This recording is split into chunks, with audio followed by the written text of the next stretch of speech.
Hello, welcome to Philanthropy Porch Ponderings. I'm Lisa Shimola, coming to you from my porch in New Orleans.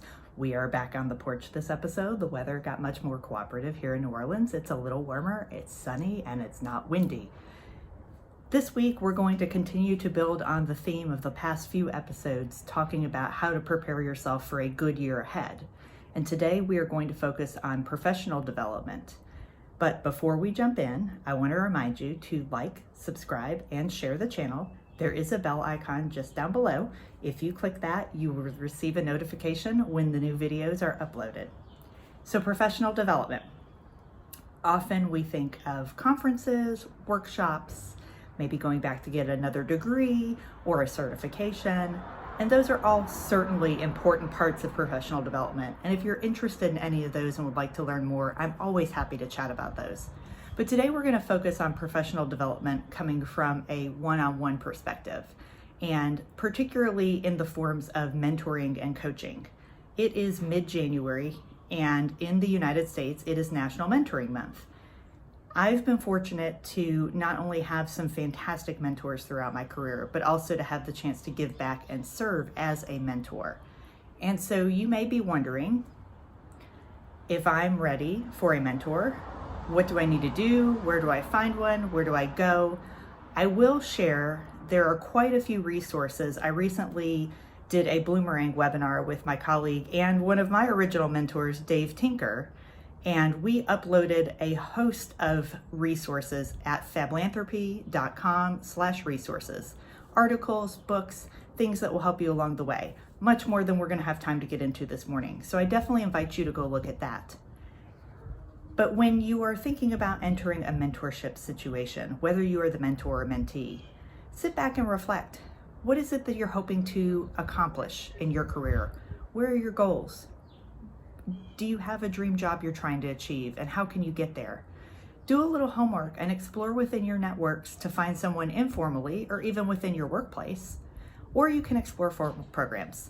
A lot of the Association of Fundraising Professional chapters run their own formal match programs.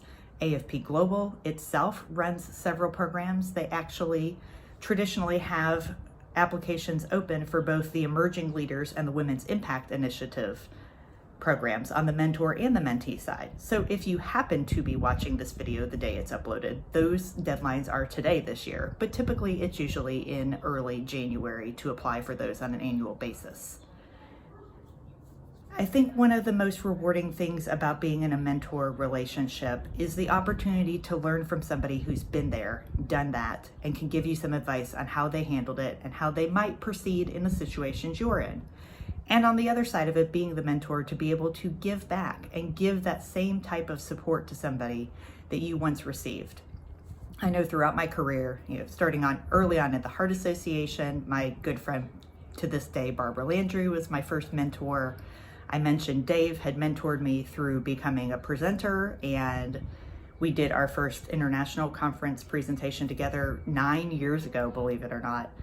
And also, as I moved into the gift planning world, Kent Weimer was a great mentor to me. He's been really involved in the National Association of Charitable Gift Planners. We happen to be Planned Giving Council presidents at the same time, and has just been a wonderful guide in helping me learn, grow, and find resources.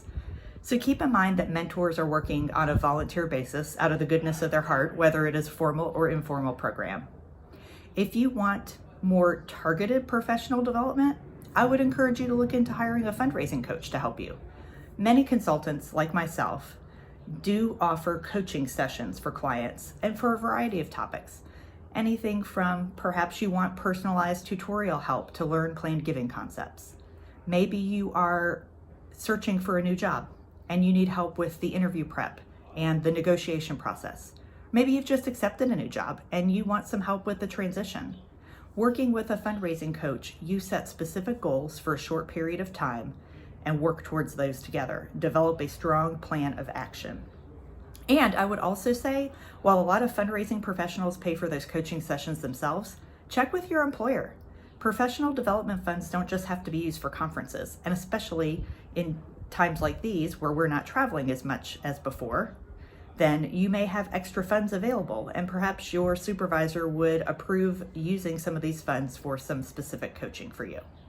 Now, mentor relationships can last anywhere from 6 to 12 months in a formal program, or they can go on for years and years, especially even if you're matched in a formal program. You might find that you really hit it off with your mentor or mentee and stay in touch afterwards. So that's just a quick snapshot of mentoring and coaching and how you can work to achieve your goals this year. If there is a way that I can help you, whether it is to connect you to a mentor, to perhaps coach you through a certain situation, or to help you find ways to mentor someone yourself, drop a note in the comments, reach out to me. And I also want to hear your stories. I'd love to hear if you had a great mentor or mentee experience, or maybe one that didn't go so great. In that case, no names please, but we all can learn from growing in these experiences. So I encourage you, if you haven't been a mentor before, if you haven't sought one out for yourself, or if you haven't thought about hiring a fundraising coach, think about one of those 3 things in your professional development plan for this year. Thank you again for tuning in. Don't forget, like, subscribe, and share the channel. Follow Philanthropy on all the social media channels, and we look forward to seeing you next time. Have a great day.